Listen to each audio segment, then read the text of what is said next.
Hey guys, Mrhappy here, and today we're going to go over patch 2.1. We're going to go over speculation about the Crystal Tower. Now, while I say this is speculation, it's more or less just putting a name to the face. For those of you unfamiliar with the Final Fantasy series and what 2.1 is bringing, known as the Crystal Tower. Now, the Crystal Tower was pretty much the second to last dungeon in Final Fantasy III, with the last one being the World of Darkness itself.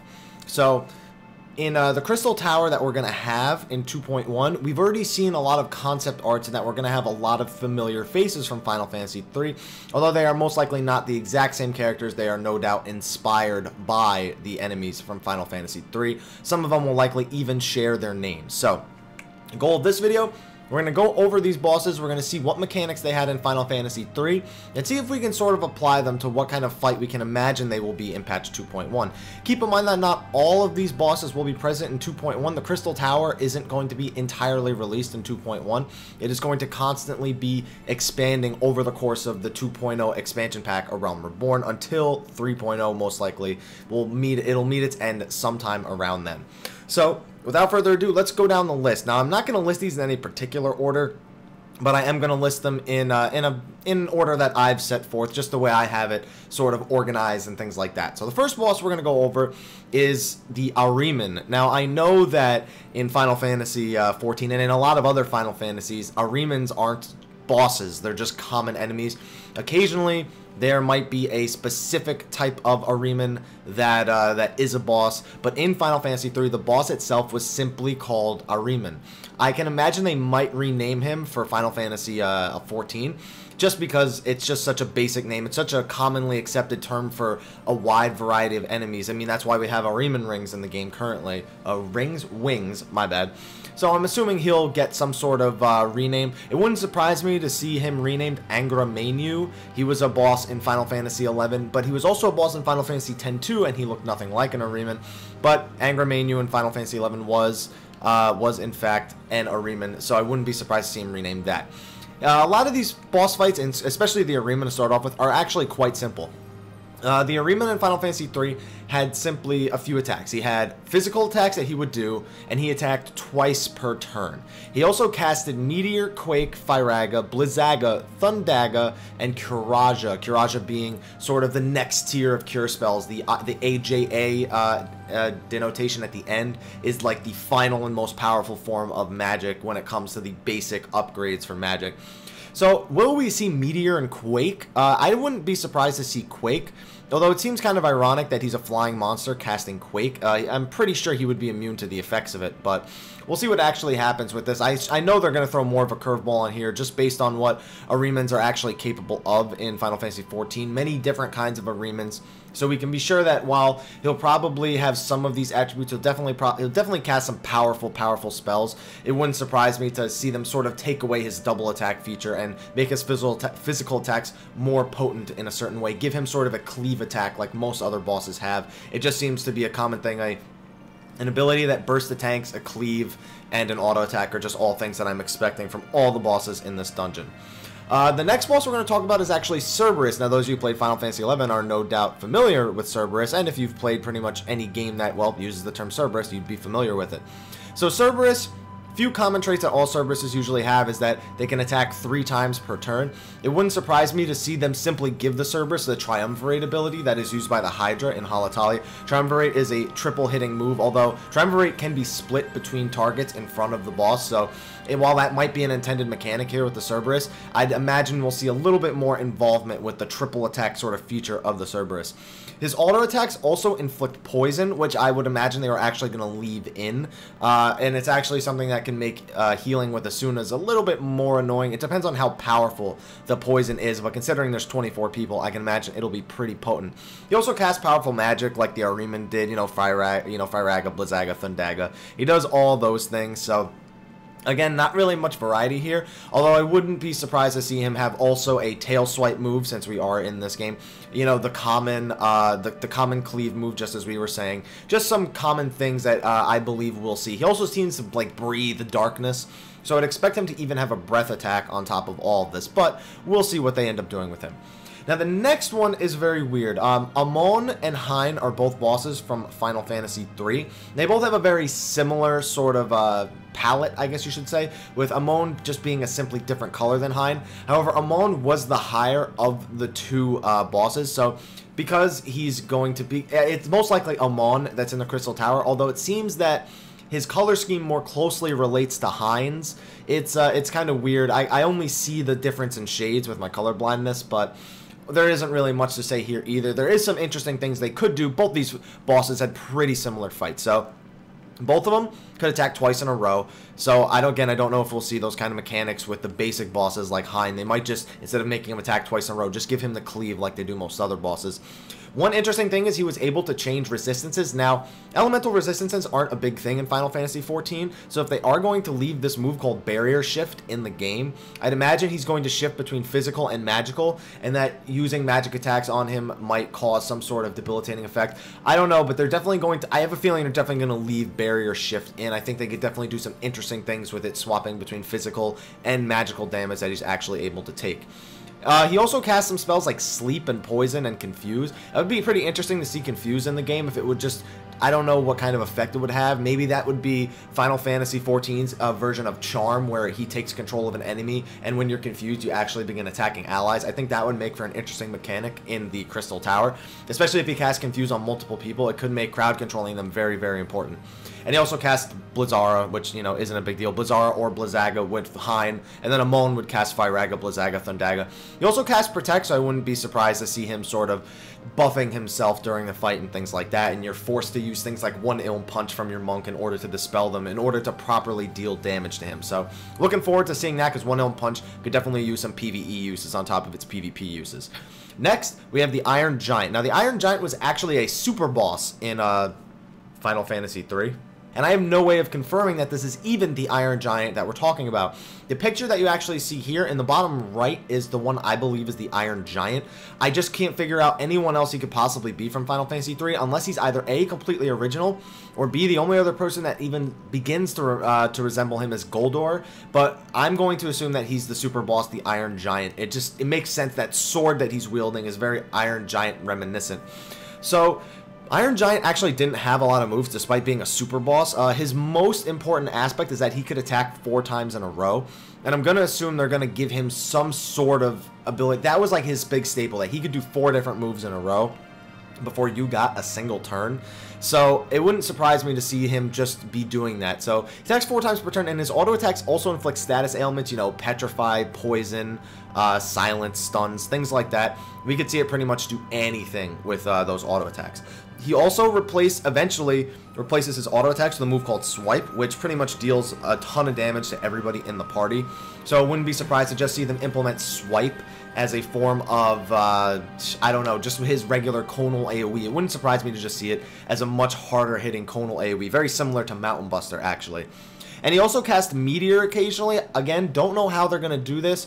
It seems a lot of enemies in Final Fantasy III actually cast the Meteor spell. But since Meteor is sort of, you know, only King Behemoth and the players really use it right now, I would be surprised to see them just giving the bosses in here Meteor freely. Unless it's something that you need to counteract. That's all that we really have for the Iron Giant.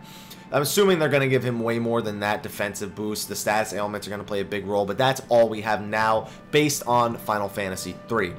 Next, you have Scylla or Scylla or Scylla. I don't know how it's pronounced, to be honest. So it's S-C-Y-L-L-A. But another boss that really doesn't have a lot of mechanics, but with all the design aspects, you can sort of look towards the design to figure out how they would probably make this boss in Final Fantasy XIV. So Scylla had a few things. Her auto attacks would petrify, and she would attack twice per turn. I wouldn't be surprised to see an undispellable petrify, like you can't assume it, that forces a tank swap. I would not be surprised to see that at all. Make it maybe reduce your physical defense at the same time, which would really force a tank swap pretty immediately.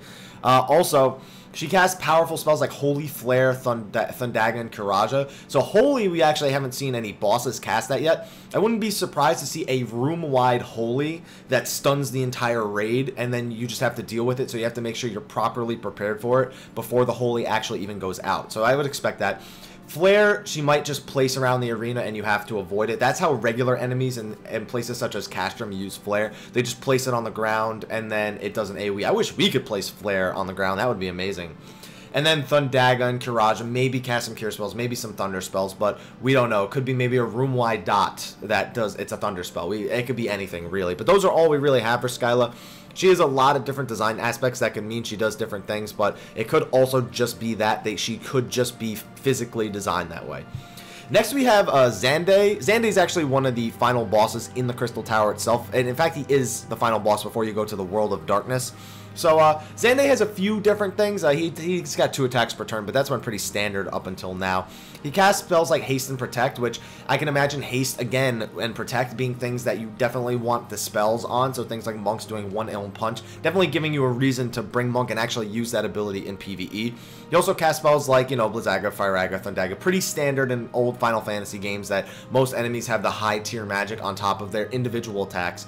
Also casts Meteor and Quake, again, spells that are being thrown around pretty randomly here. Just bosses just have them because they're powerful. I don't think we'll see them on all these bosses. I think they're going to make them a little bit more unique than that. Same with the whole casting of magic thing. But this guy does have a staff, so expect some pretty wicked magic to be coming your way.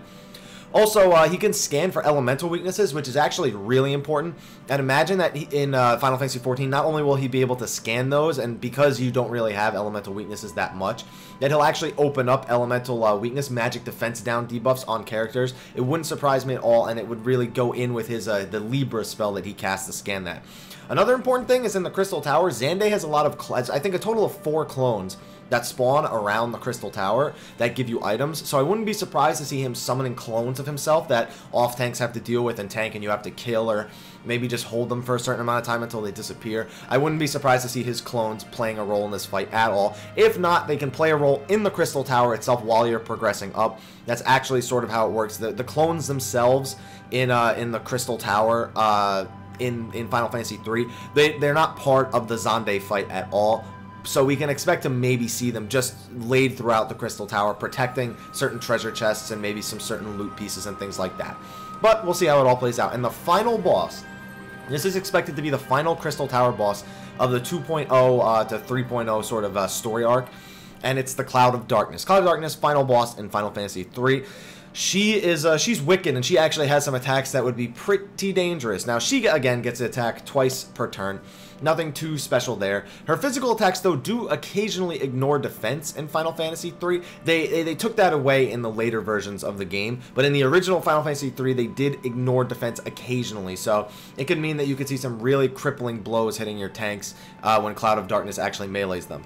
So another really important detail is that before you could even fight her in the World of Darkness, if you didn't defeat the 4 Warriors of Dark, or actually not even defeat them, if you didn't release the 4 Warriors of Dark, she would have a massive defense boost, and she'd be pretty much, the fight would just go so slow, she'd pretty much kill off your entire party before you really had a chance to deal with any of her mechanics. So it's expected that maybe, it's almost expected that you'll have this sort of choice again, whether or not to kill Warriors of Dark to weaken her. It's got to be assumed that maybe killing all 4 Warriors of Dark might be extremely difficult to get a kill on her with. So it may be very similar to Turn 2 ADS, where you have to kill as many as you can and kill the Cloud of Darkness. Otherwise, the entire fight is going to go downhill very quickly. So again, wouldn't be surprised to see a mechanic like that. She also has 2 tentacles in the later versions, a right tentacle that's immune to physical attacks, and a left tentacle that's immune to magical attacks. So I know that the left tentacle attacks with lightning, the right tentacle just seems to not do as much as the left tentacle, just because it seems that the left tentacle is more of a priority in most Final Fantasy III strategies when it comes to taking her out. You can take her out, or you can take out the left tentacle. The right tentacle apparently just doesn't do as much, but I'm sure they'll give each tentacle proper mechanics in this sort of fight against her. So we can expect him to maybe not require tanks per se, depending on how they're handled, but I can imagine that if you're not standing within range of them, that they will definitely do some hard AoE wiping mechanics to the fight. So we'll see how the tentacle parts play out when it comes to Crystal Tower. Next, she has a move that has 2 different names. In the NES version, it was called Flare Wave. In the later versions, it was called Particle Beam. This is basically just a full party AoE. It could be very similar to the AoE from the Sunken Temple that the last boss does. That just hits the whole room and it does a bunch of damage, but it might be stunnable or silenceable. We don't know yet, but it's definitely safe to assume that she will be using Particle Beam. It could also completely resemble the beams from ADS, but I think that they would move away from doing that exact same thing again and just giving it a different name. This would make sense to me. And finally, she had Bad Breath, which is the same as the Morbol version. I'm not saying I would be surprised to see it, but it seems sort of odd that she sort of has this move that Morbols are most exclusively known for. But then again, she had it in Final Fantasy III, so at the same time, it could just be something that you have to deal with. You might have to deal with random status effects going around across the party, and that can make for some interesting fights if it's an unavoidable move. But again, we'll just have to see if it's unavoidable, if it's not unavoidable. We won't know until the fight actually comes. Now, there were some pieces of art in the book that I wasn't able to properly identify, although it does seem like they would probably be in the Crystal Tower. Now, the first one was this image, and I think we all immediately recognize it. It's a Hydra. But what's most different about this Hydra is that it has 5 heads as opposed to the 3 heads that the one in Halatali has. Now, in Final Fantasy III, there was something known as the Curse of the 5 Wyrms, and it was basically these 5 statues that held a curse that if you looked into a mirror, you would just become immobile. So it's entirely possible that it's there to represent that curse, and that we could see the Hydra being sort of the physical manifestation of the Curse of the 5 Wyrms. But there's several multi-headed dragons in Final Fantasy III, but none of them had 5 heads. There was a twin head. There was a few double-headed dragons. It could also be just a combination of the idea of 5 dragons. It could be 5 totally different dragons being combined into a Hydra. But it's also completely possible that it was just potential concept art for the Hydra in Halatali, and that they just ended up cutting off 2 heads after they came up with the concept art. The only reason I think that is because the Chimera is on the very next page, right next to some of the other Crystal Tower bosses. So unless Hydra and Chimera are going to make more appearances in the Crystal Tower, I would like to assume that it's just a potential original concept art, if not something related to the Curse of the 5 Wyrms from the Crystal Tower in Final Fantasy III.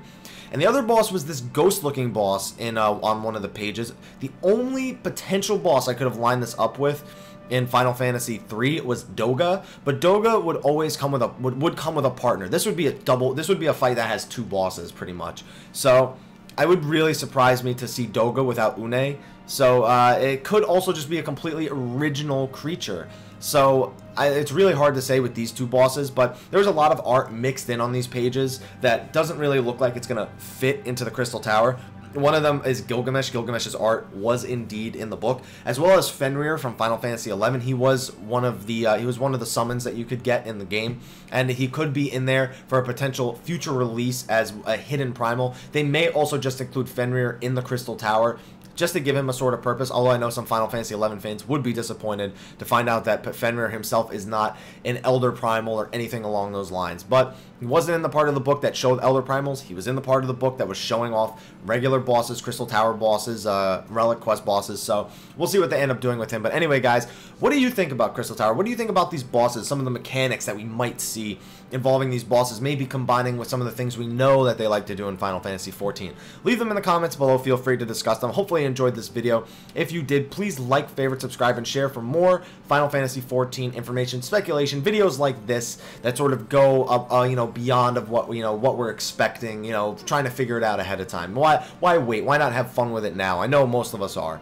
Also, feel free to follow me on Facebook and Twitter. You can ask me questions, shoot me ideas about these bosses on those platforms. It's much easier for you to reach me there over YouTube. Trust me, it's just way better just because of the whole Google Plus integration. It really sucks. Also, you can follow me on Twitch. I like to stream on Sundays and Wednesdays. I do occasionally stream on Fridays as well. My schedule is on my Twitch page. If you check it out, scroll down, you'll see it there. But anyway, guys, thank you so much for watching. And until next time, guys, take care.